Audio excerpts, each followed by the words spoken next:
Good evening, guys. Welcome to the Lofi Evening Podcast. Only the evenings where people come to tell their stories and where stories have been told. Let me introduce myself. My name is Jones, and I'm so sorry about my voice. A little bit under the weather because of the Shillong weather, obviously. You know very well. So, as always in the podcast, we have a special guest.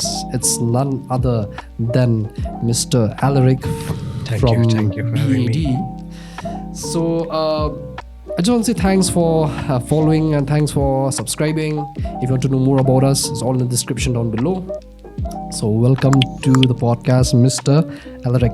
Thank you, Jones, for having me. Yeah, it's been, I've been a big fan of your music, but before we get to that, why don't you introduce yourself to the viewers and the listeners as well? Hi, my name is Aleric Terry. I represent B.A.D. We're a trio. I'm the producer. We have a vocalist, Dipankar, and we have another producer, Benjamin. And together we are B.A.D. And we've been making music for quite a while now. That's all. It's humble beginnings, I would say. Humble beginnings. Yeah. Okay, let me ask you. I think as I was researching, you look like a very skinny guy, and now you're like so buffed, right? And based on my like looking through your Instagram photos, I look through Instagram photos, guys. So anyway, can you explain a bit about your fitness journey? I know you're into fitness, and you just came from a back session today, right? Yeah. So can you explain to me a bit about like your fitness journey, how it happened, how it came to being, man? I started when I joined college, I guess, in late 2018, 19. But I wasn't really that serious. It was still called first year of college, was having fun the whole time. Actually, I joined for fitness. Used to say, Okay. A massive football fan. Cristiano was Cristiano fan, so so that's how it started. I wasn't really serious during my first year of gym. After the second year, right before the pandemic hit, it was when I started getting serious. Started getting into bodybuilding. Now I'm trying to get into bodybuilding. Okay. So that's how it started. Okay, cool. Like, we have always heard about bodybuilding and fitness in general. Like, it's always been a thing where nowadays, like, the norm more or less, everybody's into the gymming and all that stuff, right? So can you explain to me a bit, to you, especially being a fitness enthusiast, how has it been the journey till now? Like, how is the diet, and I know it from music to diet, but stick with me. Sure. How has it been? Because dieting is really hard. And how has it been, your diet and everything? For me personally, I just eat a lot. I've always been a heavy eater, but I don't gain. That's the thing. I've always been skinny since I was small.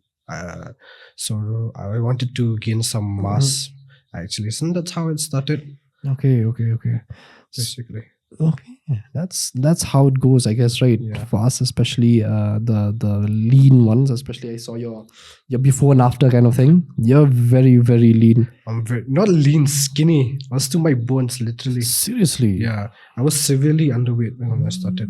For my height, I was severely underweight. Damn, man. How many kgs were you when you first started When out? I first started, I was around 50. Wow, 50, 52, around that. Damn, when I first started. So I was severely underweight for my height and my age. So I've been going well right now. So now it's about, what's your weight now? I know. For guys, 67. Hey, not bad though. About I'm 70. trying to gain more. Okay. So, yeah. I mean, for your height though, it's quite good. 60. Yeah, 70. I'm trying to actually gain all the way up to 75. Then I'll bring it down. I'll try to bulk up to 75 and cut it down to 70, 72. Try to maintain that. Okay. That's my plan. We'll see how the year goes. Yeah, I mean, Can't really see anything right now. but the pandemic must have hit you hard, I guess, But right? Pandemic helped me really well, actually. I'll be honest, the pandemic was what helped me gain. Pre-pandemic, I was gaining around 1 kg, 2 kgs per month. Not even per month, at least per 3 months. So it's really hard for me because with college and everything, my diet timings were very difficult because classes in the morning, then gym, didn't really have time because I used to go classes in the morning shift. So didn't really have time for breakfast. I used to eat in class. I used to sit in the back, Okay. and I carry egg 2 boiled eggs. I carry 2 boiled potatoes. I carry a knife. I peel them off in the bag. I was sitting and eating. But then it doesn't really help because it's not really a breakfast. Yeah. So, but then after the pandemic helped me really well. All I did was sleep, eat, I'll do a little bit of workout. That's how I gain. Yeah. Actually, the pandemic was a blessing for me. I'll be honest. There you go, guys. There you go. But yeah, the pandemic, for most people has been like, it's a time where we gain weight. I think it helped you as a more or less like a blessing in disguise kind of thing, right? So you're saying that you were having like boiled potatoes and like, and eggs, right? Yeah. And you know that I think in college especially, I totally understand that because some of my friends and myself too, we were like that, but not to the extent where, I think you're from Anthony's, right? Yeah, sure. So we used to eat that paratha down there. Paratha. I'm not really a fan of paratha. I'm a big fan, and you would go there and eat like boiled eggs. So anyway, how did you do it, man? It's like the teachers right over there, right? And you're like, how did you maneuver yourself to eat? No, actually, the teachers saw me, didn't say anything. I just told them I didn't have breakfast. And they understood.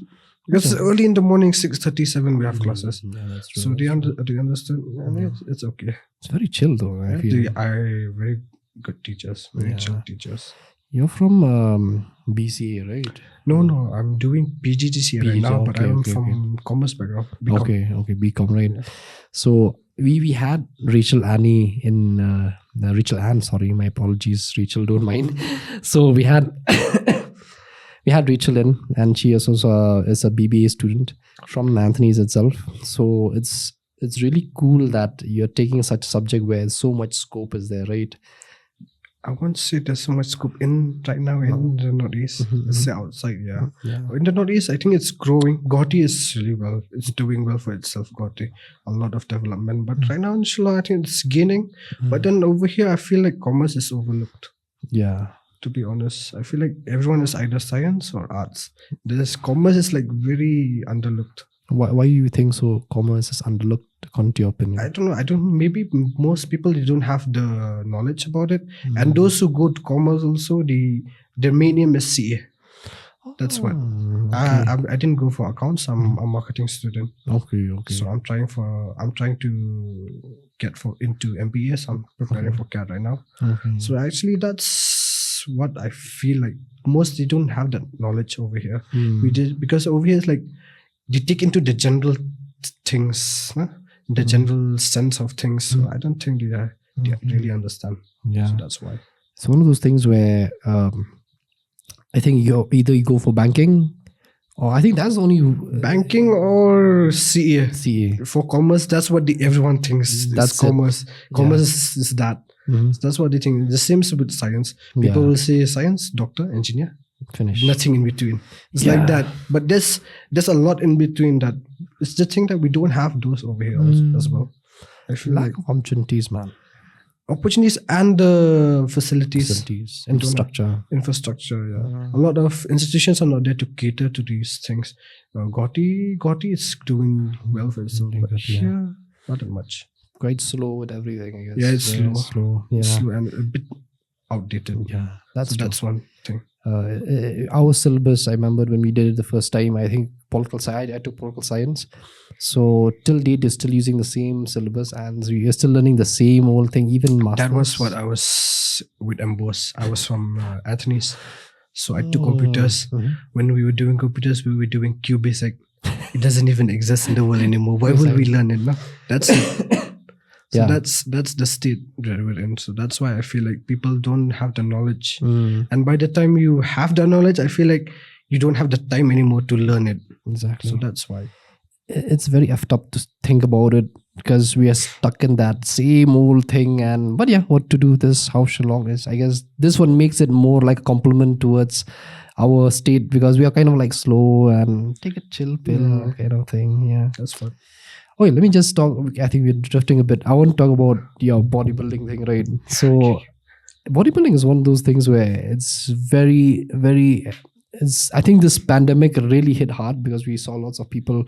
So big bodybuilders, they just disappeared, right? So, are you planning to compete anytime soon, or?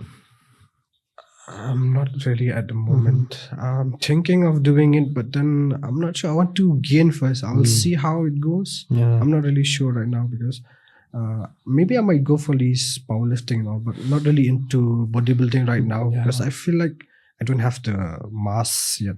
True. And the dark side of it is one thing as well, right? It's a lot of the B.A.Ds and all that. A lot of that. Over here in Shillong, a lot of the athletes are there, B.A.D athletes. So that's one thing also. I know a few of my friends, they went last time to the competition that was held in July. So I've seen a lot of those guys. You in the gym, naturally, if you stand with us, you can see the difference. But when they stand with those B.A.D athletes, they don't look like anything as well. They look there. They just disappear literally. I think that's one thing. It's one thing that they are totally two different. I don't know what to say. No hate for those guys. Obviously, they put in the hard work and everything. But then I don't think it's any disadvantage as well because it's a sport in the end. It's if you can afford it, why not? I don't think I've noticed that whenever this topic of bodybuilding comes, people think ultimately steroids. For sure. Supplement steroids. That's what I hear that everywhere I go. You'll talk about a little bit of gym steroids. But that's the thing also with people. They need to know it's a dedication that they put in. Yeah. So PDs are helpful, I would say. But for those guys are taking it to another level. If you want to go to the level, then why don't you take it as well? That's true. I would do it. If you're going to compete in higher levels, especially like, getting an IFBB pro card or whatever it may be, that I think you have to use it by any means. Yeah, for sure. Unless you're genetically blessed and you can get there naturally, then why not? But obviously there is a certain limit where the natural body can achieve itself. So that you need to push that limit, and that's what these PDs are. But there is the dangers and there's the thing once you abuse it. But then everything comes at a price, I'd say. Yeah, I told you. I think Cedric McMillan was one who passed away recently. I think you know him. If you think about it, it has a price. It has a price. But I feel nice nowadays that we don't. It's not like these old. During my time when we started out, we were like. I feel like I'm flexing right now. Okay, but when we started out that time, we were like. We didn't see much of youngsters there that time. They were very less, and females were never there as well. So when you started lifting weights that time, it was like there's no such thing as steroid usage or anything. It's just like protein shake, creatine, right? But then I think now it has been. I think with being open about it, which is very good, but also it's very bad because people are starting to know what to do when it comes to being enhanced, right? So that's quite interesting to say the least. What is do you feel like, because bodybuilding is one of those sports where it's people address it as a very narcissistic sport, right? Like we sit there. That's what you get that. Yeah. They say that. But I don't feel like it. I mean, it's the group of people that you're around with.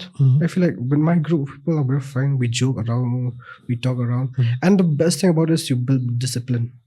That's the good thing about it, because it takes the hard work to wake up in the morning, go to the gym, prepare your diet, everything, maintain that routine. So I feel like it builds your discipline and helps you. I don't know about the narcissistic behavior. I haven't seen that.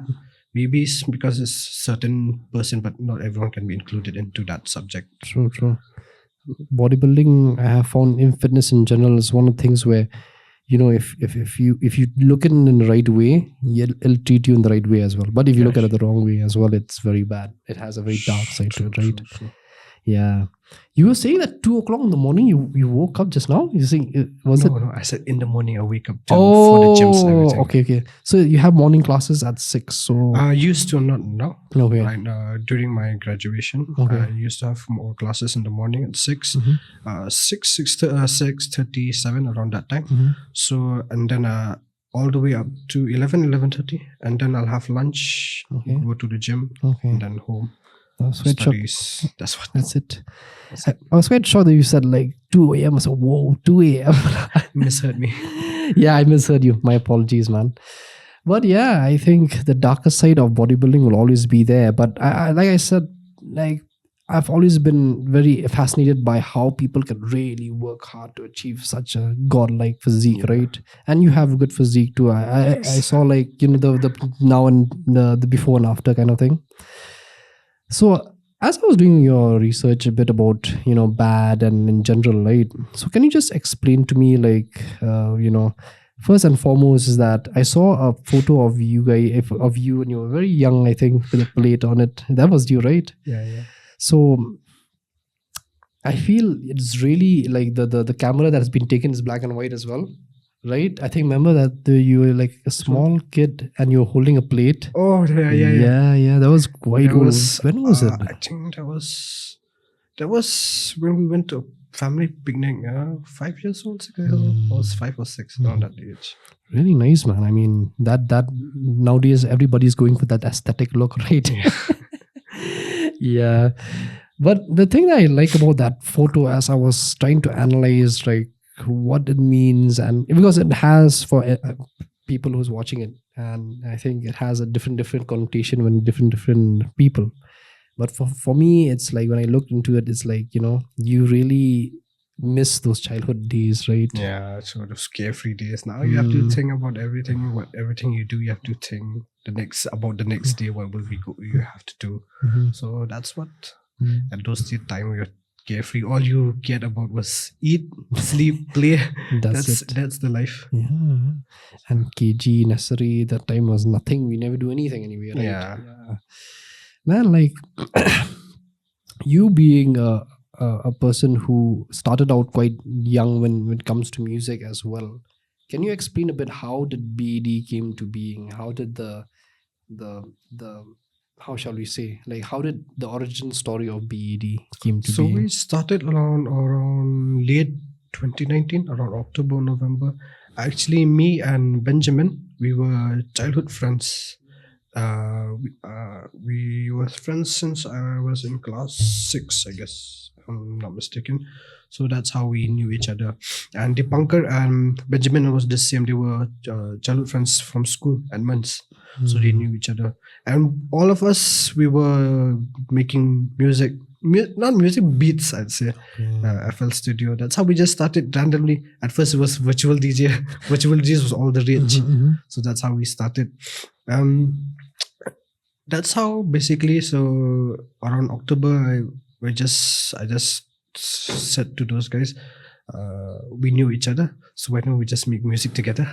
So that's how we just started. You just came together and be like, okay, let's start making music. Yeah, let's make music under the same group, under the same name. So that's how we started basically. No prior plan. There was no plan to that. just like that, spontaneous. Yeah. So Dipankar and Benjamin are from different college, right? You're saying they're from Edmonds. They're both from Edmonds School. Okay, school. And you're from Anthony's, right? I was from Anthony's. How did you guys meet? Like, was it like a friend of a friend? Me and Benjamin, we were neighbors. Oh. So that's how we knew each other. Okay. And Benjamin and Dipankar, they were schoolmates, classmates, good friends. So that's how. So Benjamin was the mutual friend between us. Okay. Between me and Dipankar, and that's how we met. So you're saying that Benjamin and you were both like neighbors, right? Yeah. So being neighbors, sometimes me and James being neighbors as well, we don't even know too much about what music taste we have unless we met and talk, right? I think we used to do that. So how did you and Benjamin came to conclusion that I think pop, R&B and various others, hip hop as well? How did you guys you have a mutual friend that is Benjamin, right? Yeah. But then how did you connect in a way when it comes to music? So how we started was that me and Ben, we always used to hang out together. We go to the same church, so we used to hang out. So on Sundays we meet up and chill, talk about like that. So when we were younger, we used to play together and everything like that. So that's how actually we got into music. We were like crazy about EDM in those days. We wanted to try how they did it. I don't know, somehow we just found out about FL Studio. I don't remember how we even found out about it. So that's how it started. In my case, how I started into it was that I was going through YouTube I saw around early 2016. So I saw this YouTube video about Nick Mira. Nick Mira is the producer for Juice WRLD. Okay. She's younger than me. He's a year younger than me. So he was showing how he made that beat. It looks so simple the way he did it. I know it doesn't. It looks simple, but it's not simple. So the way he was showing it looks so simple. So I said, why? If he's doing it, why can't I? And it was the same software. Everything was the same. So that's how I started getting into it. I am more into hip hop, R&B. Benjamin and Dipankar are more into EDM dance music. So that's how. Okay. And then Dipankar, he used to make music, dance music for him by himself earlier, before, under the banner of B.A.D. So that's how we just connected. Before we met in person, I connected with him on Instagram. So I texted him, let's collab sometimes. And that's how actually we met up. And then we came to know that Benjamin was the mutual friend between us. So that's how we said, let's share numbers. And we just made a WhatsApp group, and then we was sharing music. Let's work together. And that's how it started. Wow. It's very interesting though, like how you guys met. And because sometimes, like, if you think about it, right, friends, even among my friends as well, it's like, even though you don't know the person, but it's only from a friend of a friend of a friend of a friend of a friend of a friend, then it's like, this guy is the one that I think I really like. I think you meet through parties and through mutual friends, like you said, right? So if you think about it, I was like trying to really understand how your music is, and your music is it's in my opinion very nice, very chill, and you create your own beats as well, right? So before we get to that, why don't we talk about how did you learn FL Studio? Because FL Studio, I have it myself. I used to do these during pandemic, that is these slow and reverb, because that time was always about that. I get it. Hence, So how did you, like, I wouldn't explain my story, how I learned. I learned through, forget about that. I'll just add to your statement. So how did you learn FL Studio? I was just messing around first. I didn't even know what I was doing. There was the basic template: kick, snare, hat, clap. That was everything that was there. Just messing around, and then YouTube that shit. That's how we started. Both you and Benjamin at the same time? Or? No, Benjamin, I don't really know his story, how he started. He was more into dance music, like I said before. So he was teaching me dance music. I was teaching him hip hop. That's how we started. So that's how it's interesting. So you guys both, at the end of the day, like, you're both different genres, but at the end of the day, you really like complement each other as well. Yeah, that's true. It's like when we together, we make music together. You get different outputs, so it's nice when there's three of us. Benjamin will give a different output from his perspective. Dipankar, me. That's how we make music.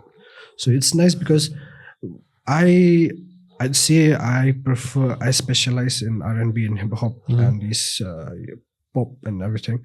So these small, easy, simple beats. But then that's how I started. And Benjamin and Dipankar were mainly they started with dance music. So they have a different perspective how to make songs. I have different perspective how to make songs. So I feel like it helps. It helps. Diversity, I guess. It gives there's a combination of different styles. And it's something I feel like you've never heard in Shillong. I haven't seen dance mixed with hip hop. True that.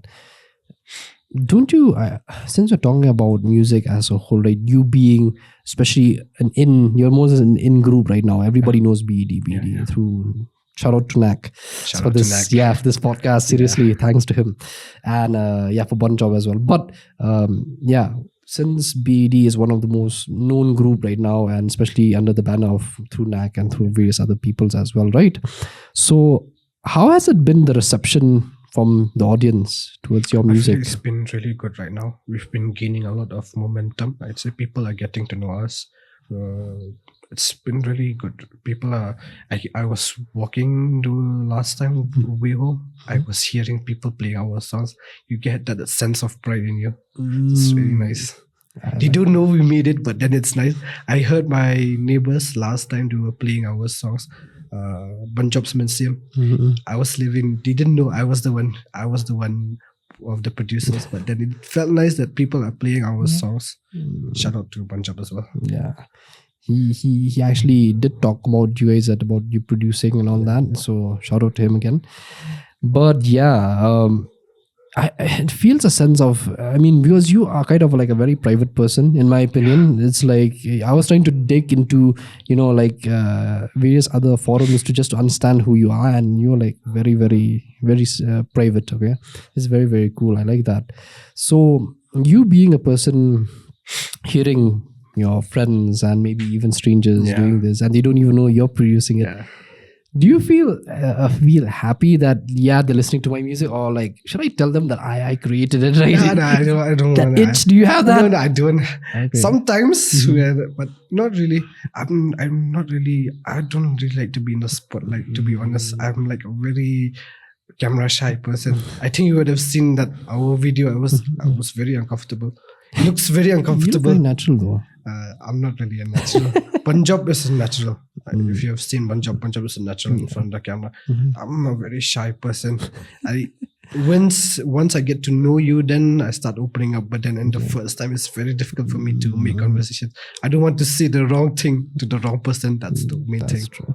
People are getting very offended nowadays, no? So I have like to keep it on snowflakes, man. Yeah. But you're having conversation now, so you're a very chill guy. So now people know who you are now. So anyway, your secret is broken. You're no more the Batman, not Bruce Wayne. Anyway, so but coming back to reception of our audience, right? You making and producing all this, I think it really gives a sense of if you create these music, right? Once you create a beat or anything, do you feel like it's like your child kind of thing, because you're more or less creating, right, something. So before you create a thing, where does the source of inspiration comes? Because most of your songs I've heard, it's like very into love and into romance and relationships, right? And even other beats as well you do have. But I mean, most of the mainstream music, or not mainstream, but your commercial hits, they are like very, very into relationships. So can you explain about how you start your process, and how do you get this inspiration? Actually, we don't really have anything in mind when we start making music. We just sit around, chill first, joke around, then we start getting into it. So we don't really have anything in mind how to start. We just start, and then it comes naturally. I would say we don't have anything in mind. Okay. That's how it goes for us. I don't know about others. Others may have a specific topic when they get into it, but for us, it just comes like that. We try to keep it as simple as possible. For us, the most difficult thing would be the writing part. The writing part is really difficult for us. We're not really good with writing. We're not songwriter, lyricists, so it's really difficult for us. So we try to keep it as simple as possible. So that's really cool. So you start first with the beat, or you start with the instrumental, or did it like we start with like usually the punker, what he'll play on the guitar, he'll send a demo, and that's how we base from that. We start getting the chords right, getting the basic structure right, and then once the demo vocal is there, then we get the idea what to add, what not to add. That's how it goes most of the time. So even during the mixing mastering part, we might add something or might remove something at that time, because it just happens on the spot. We can't really predict anything what to do. Sometimes a certain thing will work, a certain thing will not work. So we don't have any fixed thing. So we just go with the flow, whatever feels right at the moment, and all of us agree to it. That's how we do it. The keyword there is agreed, right? Because sometimes you guys are, if you're just a single person, be like, okay, fine, take this product. Do you have any disagreements among you three? Yeah, we always chill around back and forth. We'll joke around. This guy will say this, I'll say that. So usually what we do when we get stuck in the middle, just three of us, we vote on it. Okay. Easy. That's how we do most of it. You guys don't fight amongst each other, like, you know, like we'll just joke around that. We'll just pull each other's leg, but nothing serious. We'll just joke around, and then most of the time it's Ben, the middle guy. He'll decide the final output. Most of the time it's me. Dipankar will give 2 different opinions, and then Ben will say, "Oh, this is better. This is better." That's how it goes. He's more or less like kind of like the mediator. Or he's more like the mediator, the middle guy. So you're the put it in general terms. You are the producer. The singer is there, and even Dipankar produces. It's not that he doesn't produce. Cool, but then he's the only one who sings right now. Dude, you don't want to sing yourself? No, I can't sing. So, because we saw in the, I was misled. Okay, I was misled. I told you. Everyone thought that. Exactly. It's like weak, right? And I was like, oh, it's a really nice song. And I was like, oh, okay. I thought it was you who sang. Then I was looking through the video, and now you're saying you didn't sing. How did that when you created the video, and you know when you made the video, how did it? Actually, the plan for it was that it was supposed to be the Dipankar in the video, but on the day of the shooting, he had a viva. So that's couldn't do anything circumstances. So that's what. It just like twist. I was like, okay, suddenly it's like you're doing it. It's like okay. So he had viva. He had a little bit of projects as well. Other projects we were having clash of timings. So that's what happened. Okay. So went with the flow. Yeah, at least Falling though you didn't. I think you guys you did with Dipankar. Yeah, Falling we did with Dipankar. Yeah. The video it will be out, I guess, in a few weeks. I'm not sure yet.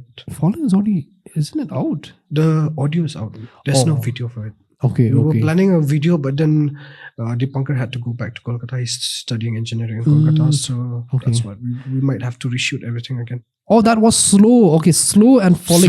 Slow is out. Slow was out. Okay. The video for Slow was out. Yeah, Slow we shot at Joy. Not Joy, what's the name of the place? Balajit Belvo. He's our editor, videographer, everything. He does everything. Every graphic related, he does it, everything. So we shot at his hometown. Okay. So that's... So... you actually said that. Did you say that? You said Joy, right? Yeah. So we asked one job about Minsame as well. Where is it located? He didn't say anything. It's a secret place, he said. So anyway, sorry. Okay, now we're getting there now. Okay, now we'll do that. Remember that. No problem. So one job will kill us, man. Anyway, so apart from that, so how many, like, I really want to understand the technicality behind it, right, when it comes to making a video. So how many days or how many, actually we did everything in one day. We don't have the budget mainly, and we don't have the time actually, because all of us are studying.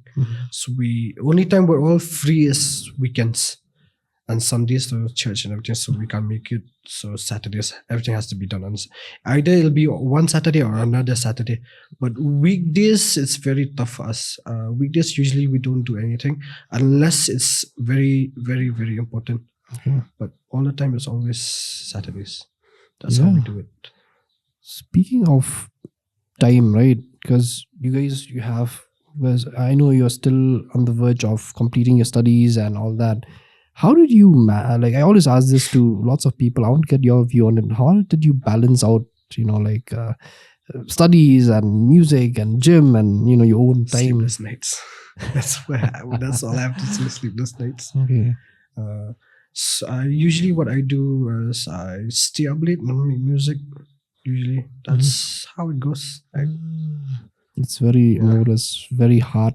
No, hard, but you need to really sacrifice a lot. Yeah, I mean, have to, obviously. Otherwise, what's the point then? You just have to do it. Yeah. So, since we're talking a bit about music and how you balance time and all that, can you explain to me when was the time when music became your thing?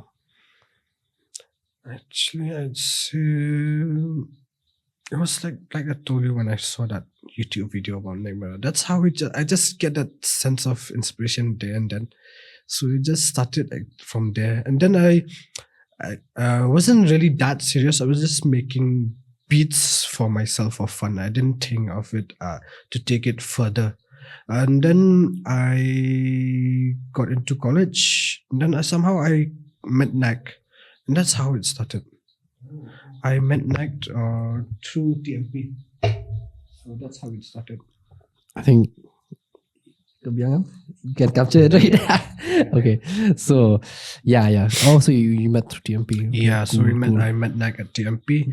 And that's how I started getting seriously with it. Okay. And then after, before that was before B.A.D. That was just me meeting Knack. So that I was producing beats. I was putting out beats through TMP and the YouTube channel. I was meeting a lot of guys. It was nice. TMP, the first few months at TMP was really nice. I was meeting a lot of new people. I was understanding how this business side of things works. It's through Knack.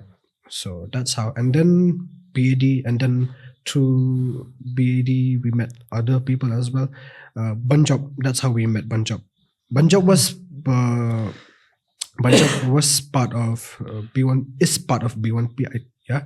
So I met him at the studio once. They were making that song. What's the name? Boston. No. Boston. We made it. Flex.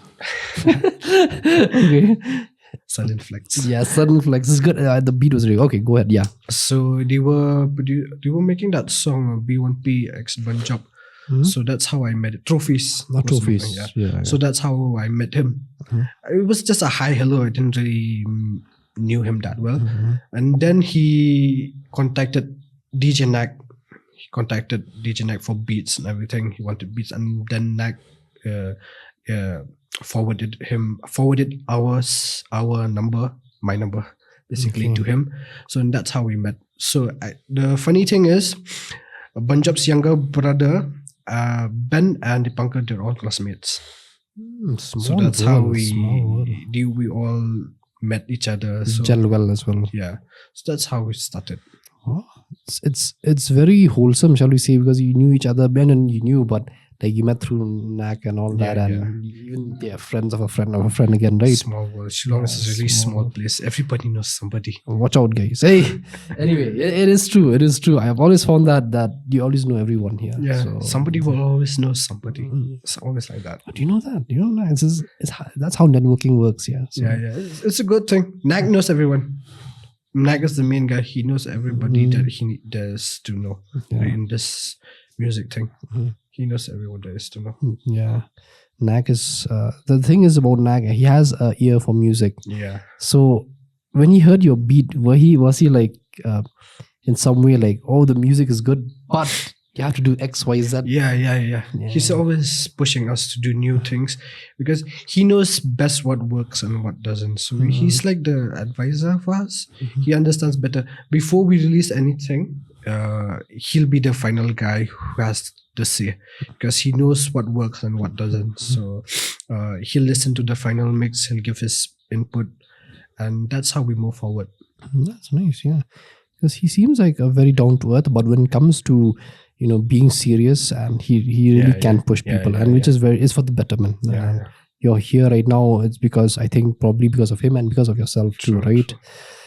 So you being a producer as well and trying to you make beats and all that, so what are like whom have you met through Knack that you really had a really great time, and I think it really inspires you to be better? It's the team, actually. It's a team. I'm really grateful tonight. We've met. The team is what inspires us to be better. We sit together, we chill. It's a family. It's like a family. We sit, we chill, we play jokes on each other, have fun. That's how we do it. That's how we get inspired to do it. That's basically it. So you like actually meet together and jam together and and I feel like that's the best way to do anything, because when you're alone, sometimes that creativity doesn't spark. So when you're with others, they'll give their inputs, you'll give your input. That's how it goes. Being with friends, especially in my opinion, has always been, it makes you, even because you don't only meet like people, but you don't only meet like people who are like you meet different people, right? It really inspires you as well, right? So you being a person who's into R&B, because I love R&B, and when I heard that song Week, it just clicks, and I was like, damn, I gotta keep this my playlist, right? So what are your because R&B now is going through a huge transition with the coming of the Weekend, and like guys like Six Black and all these other guys who are very Summer Walker and all these other artists. What do you think about the transition? Because R&B is a very sensual kind of seductive, but now it's becoming more like very dark. With the Weekend coming into the scene, he has brought a different change. So can you explain a bit about your views about R&B as a whole? I don't really have anything to say about it. Actually, I'll be honest. I think it's always been what it's made to be. So I'd say it's nice when something new. It's refreshing when you hear something new in that genre. But I wouldn't really say it's R&B because there's a certain specific a certain specific vibe you get from R&B. Maybe it's just the jam that you feel when you hear it. So people might say it's R&B, but sometimes it's not even R&B when you hear it. It's mainly pop. I'd say R&B is that laid back music. That's what, in my opinion at least, that's what I refer to as R&B. The laid back music where you can just chill. I wouldn't say these fast paced songs. Maybe somebody refers to them as R&B, but I don't really refer to them as R&B. True. So I don't really have much to say about this topic because even I am still learning about all this. I'm more into hip hop actually, so that's why I don't really have much knowledge towards this R&B. Okay, cool. Glad you spoke about hip hop because I love hip hop too. And I saw the J. Cole quote in one of your pictures too. It's very cool though. So recently, Mr. Kendrick Lamar just released his first new album after 5 years. After 5 years. So what's your take on the new album, Mr. Moral and Big Steppers? It's the best album ever from Kendrick Lamar. I especially love that song with Summer Walker and what was that guy? Forgot his name. Ghostface Killer. That was the best song.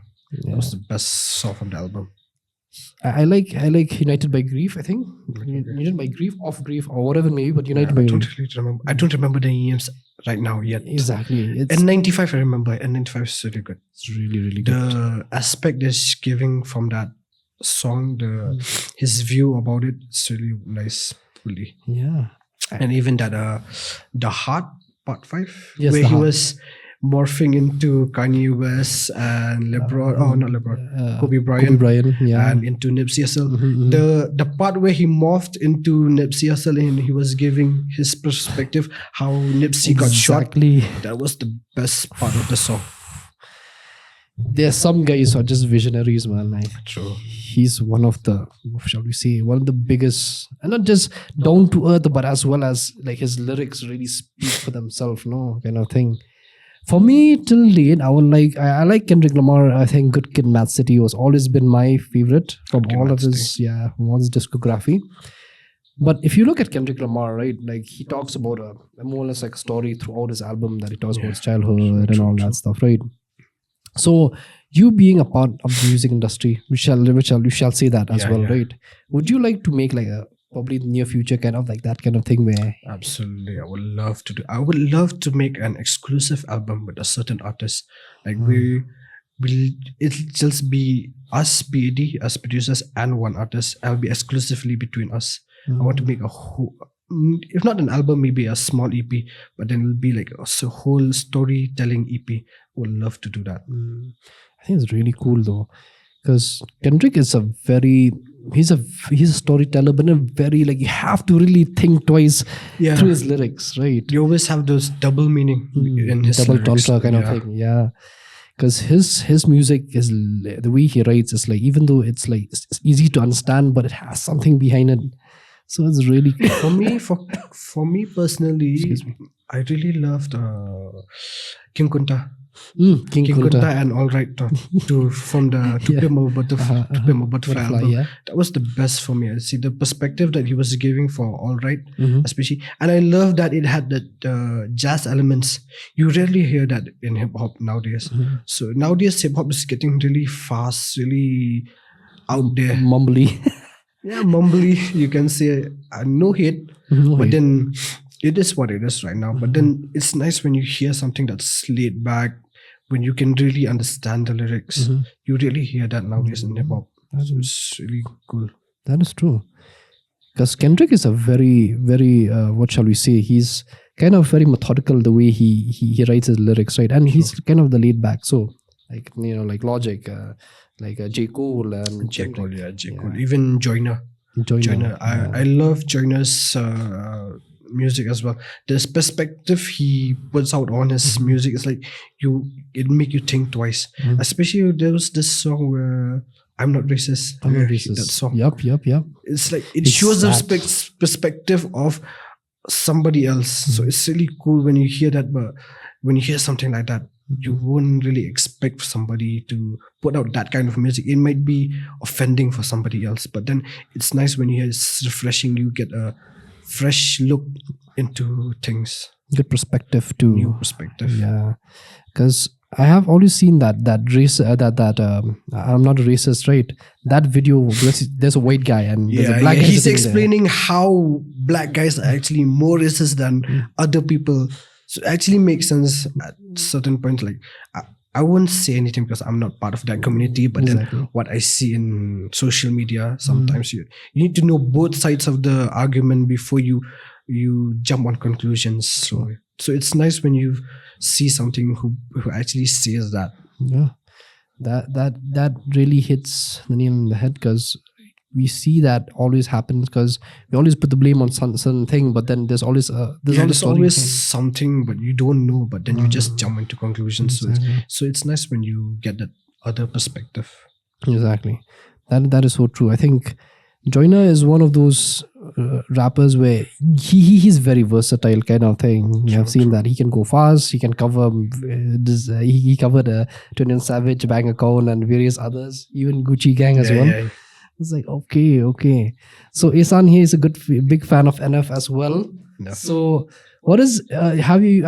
You listen to NF obviously? Yeah, but I'm not really that much of a fan. I listen to certain songs. I don't really have much knowledge about NFL, I'll be honest with you. Okay. NF is none your radar kind of thing. He is in my radar, but not nearby. Okay. So there are certain songs that I like, but I don't really have a knowledge about him. Mm-hmm.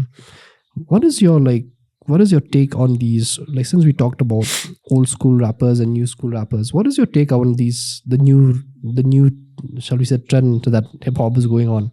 So it's like always about catching cloud and chasing cloud, Chasing cloud. and girls and drugs and all that. What is your take on this change that we're going through right now? Don't really have any hate on it, but then what bothers me is that people do what they do it literally, and when they imitate, when that's where it gets dangerous, because those guys are from a different background. They have lived that life. Over here, people don't have that kind of life, so when they imitate that, then it becomes problematic. I'd say I don't really have any hate on it, because obviously music will evolve into something. It can't stay the same, but then what bothers me sometimes is when people take into the literal sense what they interpret from the lyrics and they do it in real life. But then you need to know that they come from a different life. They've lived that life. People here, they don't have that kind of life, so you need to understand that. Because nowadays, if you look at hip hop, like you said very clearly, is that we cannot relate to them. Yeah. Obviously, you like the songs, but then the lyrics sometimes might not relate to you. They say something that you don't have over here. People will talk over there about dollars. We're living in a life of rupee. It doesn't actually make sense. Exactly. So that's what. It's a big difference there. Difference, right? Yeah. We don't drive in Lamborghinis and Ferraris and, like... Even all that, people don't understand, but even those Ferraris, those cars that they're driving, it's not theirs. They're just renting for the video. Exactly. They're just fake flexing, I'd say. No hate, but then you do what you have to do. Yeah. But then it's good. It builds that aesthetic for the video. But then you need to know that people are, I don't know, just for the showing off sake, they're getting all these things. You understand, but that money could be used somewhere else. Exactly. That's what I have to say. Yeah. I remember that J. Cole and Lil Pump, I think it's that beef that they had. Yeah. And they even have that kind of like a session between both of them talking about I remember how it happened. Do you think like after all that, I felt it was a sense of once that, because they really had a huge beef within them, it was like J. Cole and all that stuff came to being, right? But then once they had that, I feel there was a sense of now it's like kind of an understanding between the old school heads and the new school kind of thing. Yeah, now I think once you're cool with it, because obviously there's something always that triggers you. There's certain things that they do that triggers them. That's the main problem I feel. You just need to talk about it. Like you have to explain your points, what you actually have an issue with that certain person. I feel that was what happened between J. Cole and Lil Pump. They had to talk about it, and he explained his perspective. The other guy explained his perspective, and nothing happened. Yeah. Because I really like when J. Cole prophesied in 1975, right? I arrive. 1975, I arrive. Yeah, that whole was like just predicting. It's more or less like schooling, actually, saying that if you go through this road, you're not gonna achieve anything, right? So I really think that Shillong are still the rappers that comes out of me. They really know how to. For example, like Rebel and Bun Job and various others, that they know how to write. They know the pen game is very well, right? So I'm very happy that at least here they still have that genuine love for hip hop, I guess. True. So coming back to the issue at hand, right? So you must have met lots of your friends, probably. They're the hip hop heads as well. So what is do you have like certain debates where how shall we say, the like with them, you having a debate with them saying that you think the old schools are better, so these guys will be like, oh, the new school are far better than yours? Or not really. We don't really have that kind of debates, because in my group we listen to both. We don't listen to just one specific group. So we jump around both. So we like a certain song of a certain person, we like a certain number of songs of a certain person. So we don't really debate about it, because it's not our place to debate. What do we know about it? We're not experts on hip hop anyways. True. We're just listeners. We just enjoy good music. That's all. But you being a listener as well, I think you have a right to say something. I guess sometimes like J. Cole is better than yeah, sometimes we will say for me number one rapper will be Tupac. I love Tupac. Everyone who knows me knows that I love Tupac. So for me, it'll always be number one, Tupac. So I always bring that topic up, that Tupac is better than every other rapper. True. Well, then they'll bring someone else up. Sometimes we have that debate, but then nothing serious. It's just guys joking around, chilling out, making up jokes. Just that's all. I really like the way you said it. It's like, because once you bring Tupac or Biggie or Redman or any of these guys, they just like keep quiet. Oh yeah, you're right. Yeah. So I'm sorry to say anything, but yeah, hip hop has always been one of those things which is very controversial, but it really brings a sense of our harmony as well through this chaos. A big shout out to Anisha for doing this. She said that through chaos you're able to find peace through it, right? Which is very true. So let's dig more into hip hop, since you love hip hop, and I myself am a big hip hop head as well. So we have seen that hip hop is, like I said, is going through a huge transition when it comes to material, the pen game, and all that, right? So you were saying that sometimes in when you're trying to produce certain kind of music, do you like actually, because for me personally, when I do anything, I listen first to something, then I do it. Yeah. I think you have produced for a lot of rappers as well. So how is that technique? Yeah, the same thing. I like sometimes I have a certain mood that I want to create a certain type of beat that will fit a certain type of artist. So I'll listen first to what will complement that artist, what type of beat, what does that artist have in common with other artists. So One Job has an aggressive voice, so I'll try to make aggressive beats for him. So we have One Job Vince. We have upcoming music. That guy is more into R&B. He's more like a singer rather than a rapper, I'd say. So for him, it'll be chill. So I'll ask him first, like, what type of beats are you looking for? What are the artists that you're looking for? Then I'll listen to their songs and I'll understand. That's how I start into it. So obviously for different rappers, a different kind of like there's a certain vibe. Because certain rappers, they stick to a certain topic, certain rappers stick to a certain flow. So I try to match that, so I'll understand I always try to, what I do when certain rappers contact me for beats, I'll ask first what type of beats they're looking for, if they're trying to match that type of beat or they just want that feeling that they get from that beat. So I'll ask them for their inputs, and then I'll ask them for the topic of the song that they're writing, and that's how I start. Because different, like I said, the different types, like different rappers will have different flows, and so just imagine, for example, like if just imagine, like, if a rapper who doesn't have, like, you don't know this rapper, like, for the first time you're meeting him and he said, hey, Aleric, can you make me like a rap? I mean, a beat for me. So how do you assess, like? So what I'll tell him, I'll say, you send me a beat first, that you want me to create, like, just for me to get an example what type of beat he's looking for, and then to send a demo on top of that beat, so I'll understand the flow that he's going, the structure, and that's how I'll start. Yeah, that's true. Yeah, I think you have to be that way. You have to be excuse me, more methodical in the way you approach. I prefer to, when we're working together, actually, rather than me working on it alone, I'll go back and forth with the person. I'll tell him, you do this, you do that. I'll give him my inputs, he'll give his input. Certain times, most of the times, actually, not just certain times, I don't structure beats. What I do, I just structure a simple 1 minute loop. I'll send to that guy, he'll say, oh, this doesn't work, that doesn't work, I want it that way, this way. That's how I make it. Because I feel personally, the same structure doesn't work for every other artist. They have a certain flow that they want certain breaks in between the beat, so they'll give their inputs. That's how I do it. That's nice, actually. And you can, I think, even ask the artist, what kind of artist do you listen to, thing, no? Yeah, I'll ask them what artists they look up to, so I'll understand better what type of music they want to make. True.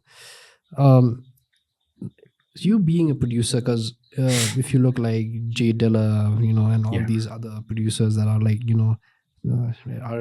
rest in peace J Dilla, but I really love his music though. So Shillong, it's one of those places where we don't go for create, you try to go with these finals and you go to the actual shops and you look at sample and all that stuff, which is really cool if that really was there in Shillong. I agree. So what is your take on how do you, because you must have some samples that you use always, and especially if you're making a very boom bap kind of track, right? If you're planning to, that is.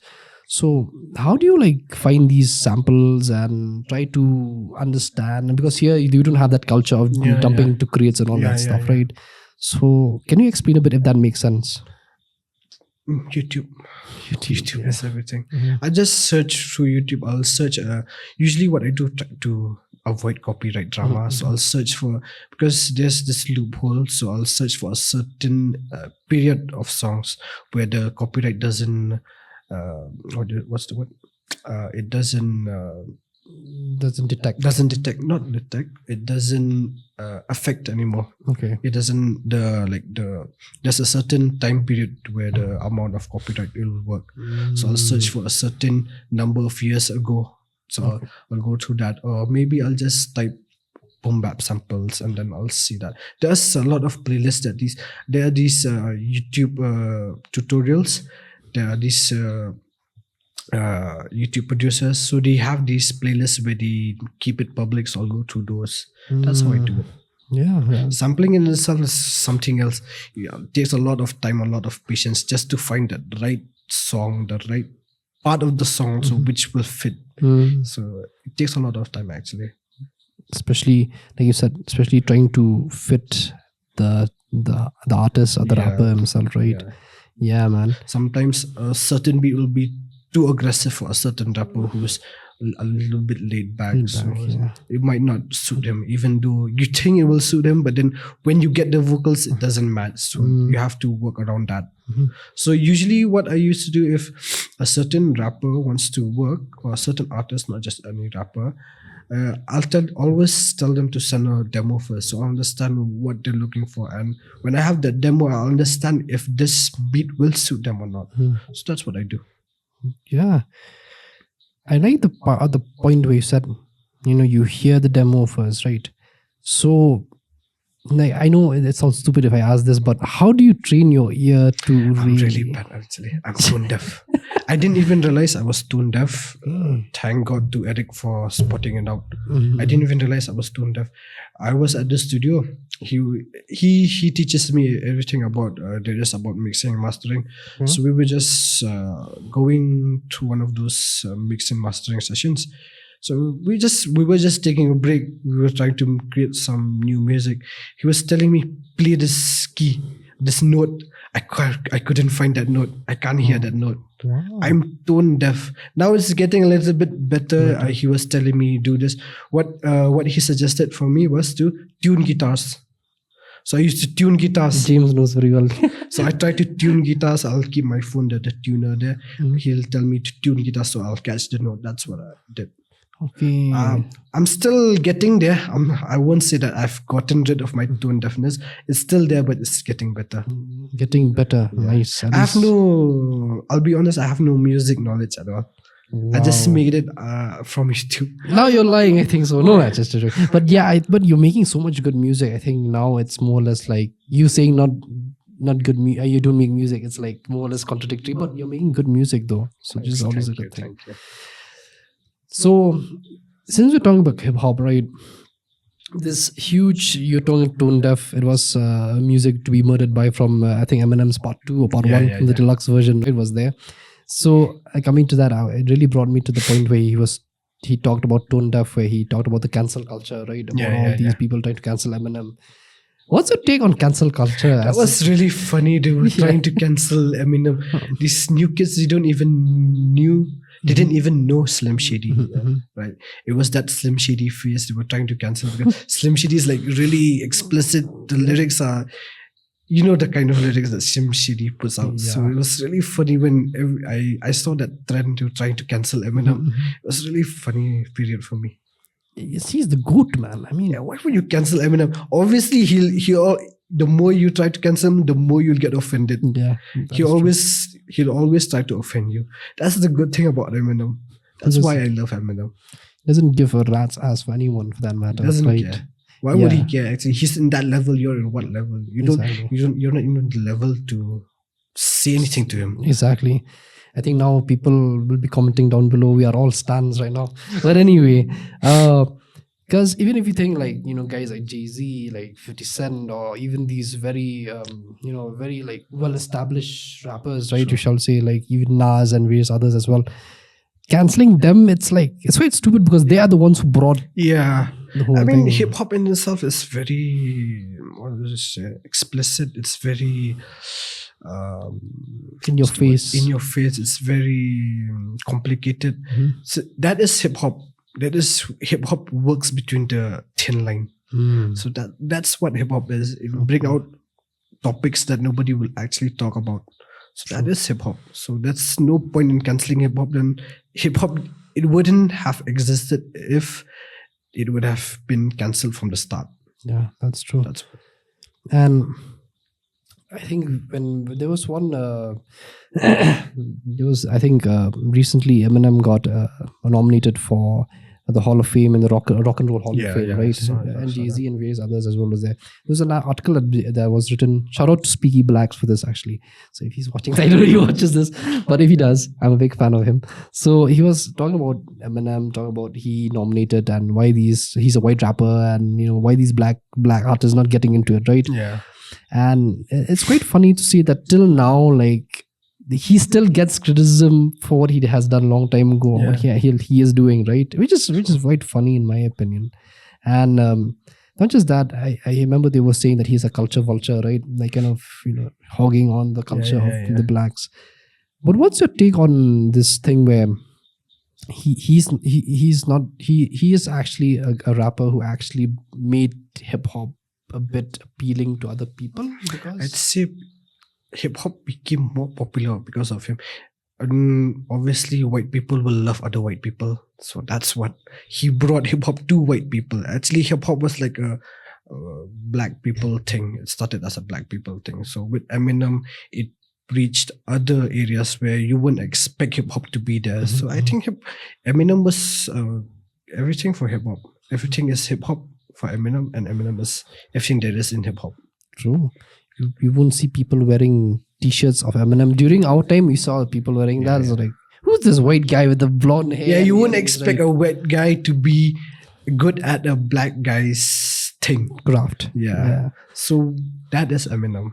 So, I think that is, you solidified very well. Yeah, that's who he is, and that's who will always be. Yeah. And I think the thing will always keep on going, and hip hop will keep on growing and keep on being dynamic, right? So yeah, we talk a huge amount about hip hop, and so I want to ask you, since let me deviate a bit from music. Okay, let me just talk about music a bit more actually. So as I was thinking about what to talk in this conversation we're gonna have, right?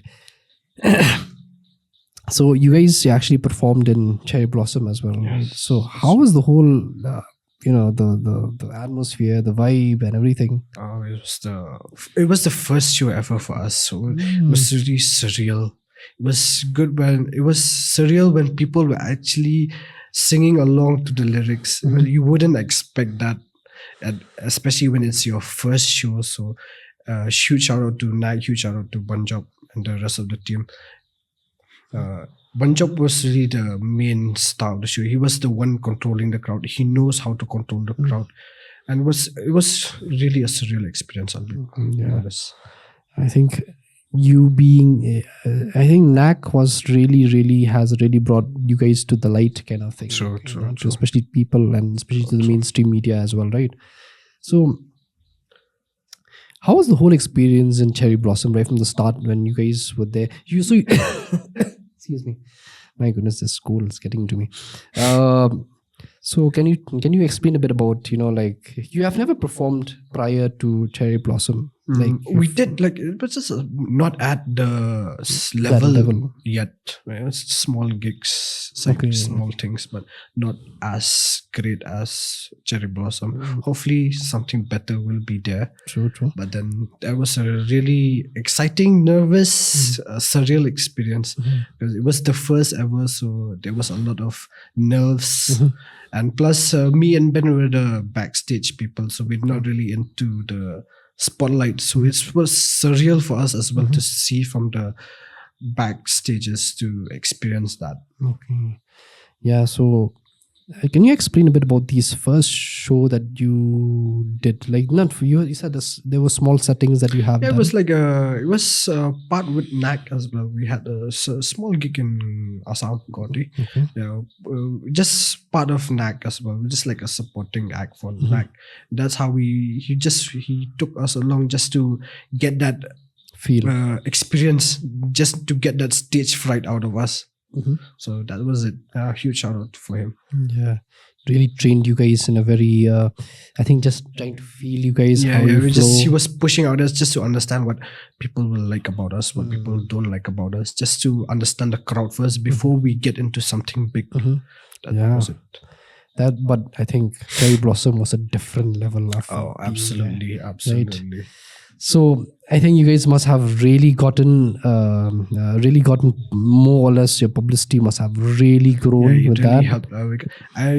We checked our socials. It was popping up the next day.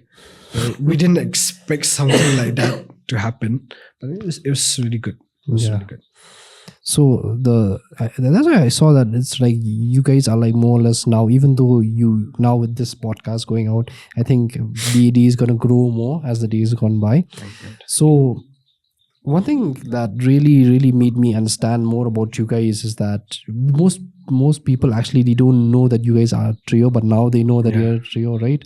So what is the next step for B.A.D now? So what is like your future? Even though it sounds very philosophical and we don't know what's going to happen. For me personally, I'd say I would want music to be my main career. That's what I hope it'll happen. And that's the main aspect of the music thing that we're doing it. So that's what we're looking forward to, and putting out more content, more music, getting known by people.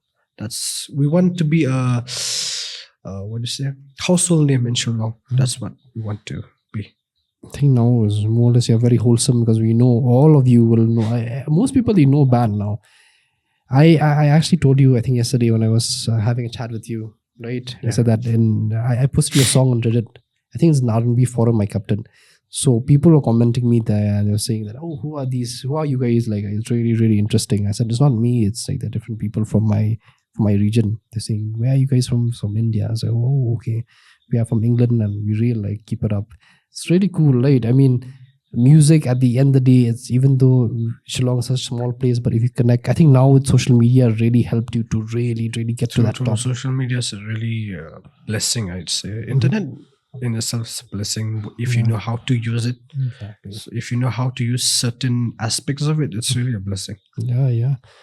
Okay, how has been like, have you heard from fans from around India texting you, or maybe like in the group? Yeah, there are certain people who text us. It's really uplifting, exciting, surreal experience actually. I'll see when you wouldn't expect that from at this stage. Actually, you expect that when you everyone knows you when you're getting big. But then it's nice when you're in the starting stage when people text you, we're from here, we love your song. It's nice when they play, they go to picnics or they hang out with their friends and they play our songs and add on our stories, tags and stories. That's a really sweet thing to do. Hello. Sorry, there was a cat in the background. So yeah, but it's really nice hearing from fans of all of India and abroad as well, right? Which is something that really motivates you to do better as well, to do justice to what you do. So Anthony is right. So I think you went through Rose Day as well, and you had these DJ nights and all that, right? So would you like one day to be in Anthony's as the DJ? Absolutely. I would love to do that. I think they should. Please do call these guys into Anthony's and call me as well, please, and all of us. It will be awesome, especially if you're from when you do it from a place where we have been through, if you had friends there, have a lot of experiences. So it'll be nice. It'll be so absolutely awesome and surreal. Yeah, like a full circle moment kind of thing. Yeah. You start from there, you're coming back there. Exactly. So it'll be really cool. Especially when everybody knows you at that time and the crowd will just sing along. That will be such a great thing. Call them, please, Father. You should call them to your college week at least. Like it'll be nice, and plus you guys are like good in what you do. It's not that you're not like you're okay. You're really good. So yeah, shout out to you guys in whatever you do, and you guys are still starting out. So I think you guys should try to keep on doing what you're doing, and it's people like you who actually make the music scene better and at least give inspiration to the people who are still trying to, right? So okay, last but not the least, I want to ask you, how has it been? How is the music scene in general when it comes to up and starting artists right now? Like, I feel right now with social media, it's relatively much more better than I would say previous from what I've seen in my dad's generation. And all. So obviously it's much easier now. But then the same thing, because everyone can do it, so you need to be that. You need to be the extra one out there that pops unique out from the crowd. So you need to be unique. You can't just be doing the same thing that everyone doing just because it's viral or something. So you need to stand out. That's what I believe. Yeah, that is true. And Shillong nowadays, I've seen it's really how shall we say, what you do now in Shillong, you can really like prosper and develop. Then I feel true. And with this pandemic, people are getting more confident to doing things that they never thought they would ever do it. So I feel like a lot of my friends and cousins are getting into these gigs. Not gigs, I mean these hobbies that they never thought they would have done. But with the pandemic, they ended up doing it. So it's good for us. It's good for Shillong. We'll have a lot of people who do a lot of different things. It's good for the people. They'll learn new things as well. So it's a great thing. Yeah, that's a good thing. And I think your music really speaks to a lot of people. So can you just, because we didn't talk much about your material and all that. So you guys, when you write songs, right, does it like mostly revolve around, because mostly about relationships and all that. So does it come from your own life, or is it like, like your own experiences that you've gone through? Yeah, majority of it, yeah. But sometimes also we just think of a scenario, what if scenario. Like we try to make it more like into a story. Basically, it's always one of the other. Experiences. Yeah, experiences, or we'll try to make up scenarios. Yeah. I think I don't know who wrote the song "Weak," but I think he was very weak. So yeah. That was I think as I was reading some of your lyrics, like slow and all that, right? They're very heartwarming, and some of them they're like very so you can relate to. Yeah, something that's what we try to keep it. We try to keep it as simple as possible, so people can actually understand the lyric. That's what we try to do, try to achieve. That to being that, kind to be relatable in some way. Yeah, we try to keep it as simple as possible, so people will understand what we're trying to give out. That is true, and I think we need to have that sense of relatability. True. Like like you spoke earlier about these modern day artists and all. We can't relate to them. Yeah. You need to relate to a certain groups, especially from us being from a small town like Shillong. We need to.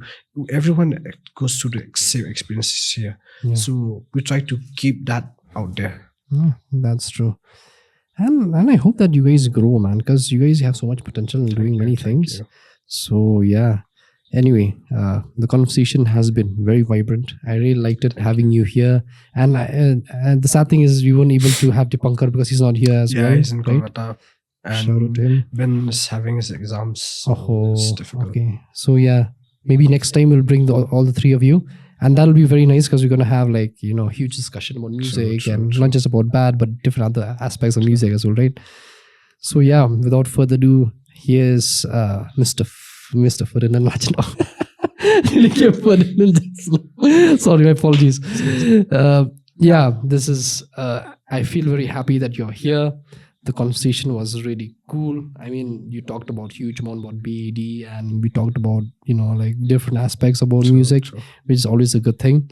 So thank you for coming in the podcast. Thank you for having me. Seriously, it's a real, at least now people, they know who you are, which is very, very important.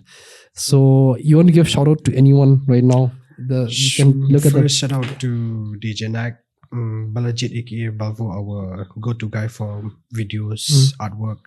Eric for the mix and master, Yumiki for the mix and master, Banjab, and everyone part of the team. Thank you. Yeah, I think thanks to you for actually even contributing as well, because you guys are really, really good at what you do. Keep up the good work, man. And I think only one suggestion I would give to you: make a weekend song at least. I'll be very happy.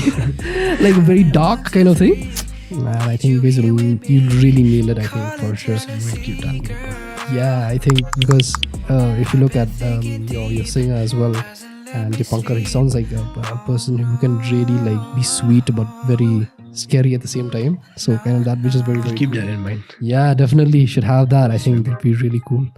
So yeah, thank you, Aleric, for being in the podcast. Thank you for It's a having real me, blessing having you here. Thank you for sparing your time. I know you've been busy and you're having cold as well. I am also having a cold a bit. Yeah.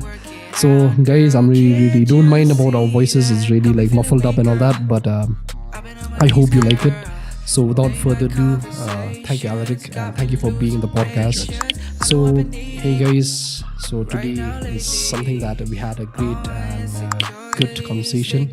And without further ado, I will say is that good night. Take good care of yourself, and yes, please guys, keep yourself warm as well because the weather is really bad. So have good conversation with someone. Grab your favorite beverage and yeah, just have a good conversation. Until next time, good night. And yeah, Hannon and the team and the Lofi team as well as Aleric signing out.